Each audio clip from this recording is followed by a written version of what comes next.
कारण हमारे विपक्ष के लोग बहुत सारी बातों का जिक्र कर रहे हैं। मैं आज देख रहा था कि आज शिमला में कांग्रेस पार्टी की कोई बैठक थी और कांग्रेस पार्टी की बैठक में कोई इनके कुछ नेता बाहर से आए और कहां से आए हैं? नेता जो है छत्तीसगढ़ के मुख्यमंत्री यहां शिमला आए हैं और आज उनने प्रेस कॉन्फ्रेंस की और प्रेस कॉन्फ्रेंस में क्या क्या ऐलान किए कि कांग्रेस पार्टी सत्ता में आएगी, 10 दिन के अंदर ओपीएस लागू कर देगी। अपने प्रदेश में तो करके आ जाओ, जहां आप मुख्यमंत्री हैं।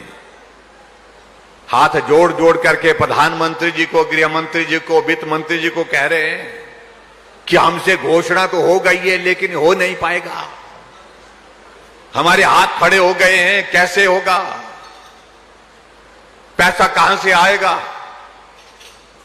कल भी प्रधानमंत्री जी के साथ हम जब भोजन कर रहे थे, एक ही टेबल पर हम थे।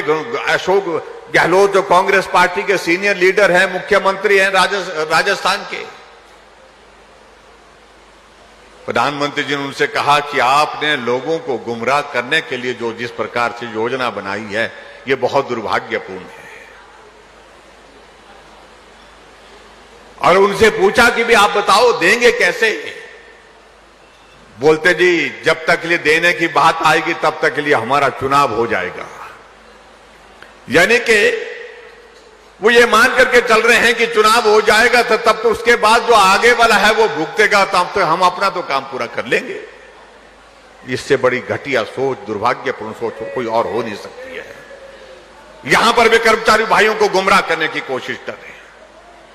कर्मचारियों के प्रति हमारी सद्भावना है, उनके साथ हमारा प्रेम है, उनका हिमाचल के विकास में एक बहुत बड़ा योगदान है।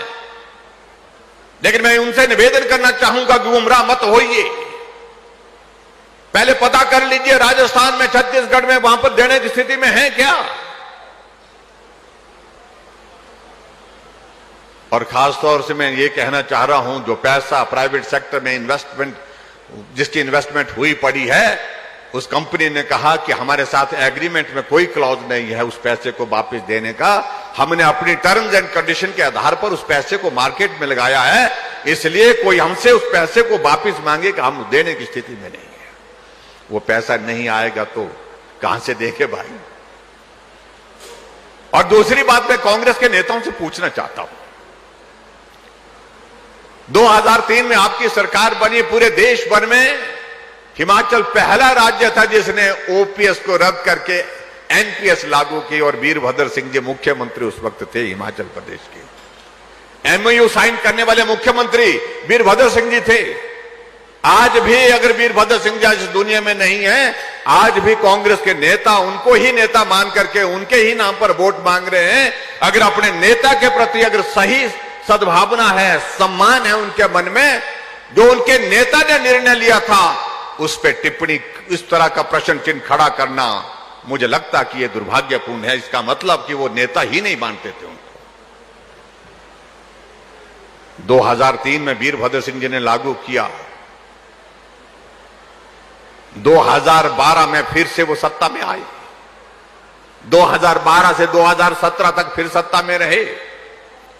तो कहां थे कांग्रेस के वो लोग? उस वक्त उनको मालूम नहीं पड़ा कि भाई ओपीएस तो हमको देना चाहिए। उस वक्त तो कोई मांग नहीं उठाई और उस वक्त ना ही कोई घोषणा की। आखिरकार 2022 में इस सारी चीज को हमारे सामने लाने की कोशिश क्यों की जा रही है? सिर्फ राजनीतिक मकसद से इस प्रकार से पूरे कर्मचारियों को गुमराह करने की कोशिश की जा रही है और राजनीतिक लाभ लेने की कोशिश की जा रही है। मैं सिर्फ इतना ही कहना चाहता हूं, कर्मचारी भाइयों और बहनों से निवेदन करना चाहूंगा, हम रास्ता ढूंढ रहे हैं और यह केंद्र के सहयोग के बिना संभव नहीं है किसी भी प्रदेश में ओपीएस को लागू करना। इसलिए इनके कहने पर गुमराह मत होइए। कांग्रेस केंद्र में दावे के साथ कह सकता हूं आने वाले समय 50 वर्षों तक सत्ता में नहीं आ सकती है। जब 50 वर्षों तक सत्ता में नहीं आ सकती है तो ओपीएस अगर मिलेगा तो वही सरकार दे पाएगी जो केंद्र में सत्ता में होगी, जो केंद्र में सरकार में होगी। इसलिए मैं उनका कहना चाहता हूं प्रदेश सरकार के अधिकार क्षेत्र में यह परिस्थिति रही नहीं आज की तारीख में। इसलिए मैं उन भाई बहनों से यही कहूंगा कि मेहरबानी करके गुमराह मत होइए और ना ही गुमराह होने दीजिए। पहला प्रश्न तो कांग्रेस के नेताओं से ही पूछना चाहिए। जब आप लोगों ने इस ओपीएस को लागू किया, आपके ही नेता ने लागू किया और जिनके नाम पर आज भी तुम वोट मांग रहे हो, उनकी भावनाओं का सम्मान कर रहे हो क्या? कर्मचारियों के जितने भी मुद्दे हैं उन मुद्दों को लेकर के हमने कमेटी कॉन्स्टिट्यूट की है चीफ सेक्रेटरी की अध्यक्षता में। रास्ता क्या निकल सकता है उसका हम प्रयत्न कर रहे हैं, लेकिन मैं इतना जरूर कहना चाह रहा हूं कि जो कांग्रेस के लोग गुमराह कर रहे हैं उनको गुमराह नहीं करना चाहिए। कर्मचारियों को इतना मैं निवेदन जरूर करना चाहूंगा। भाई और बहनों, बहुत सारी चीजों को लेकर के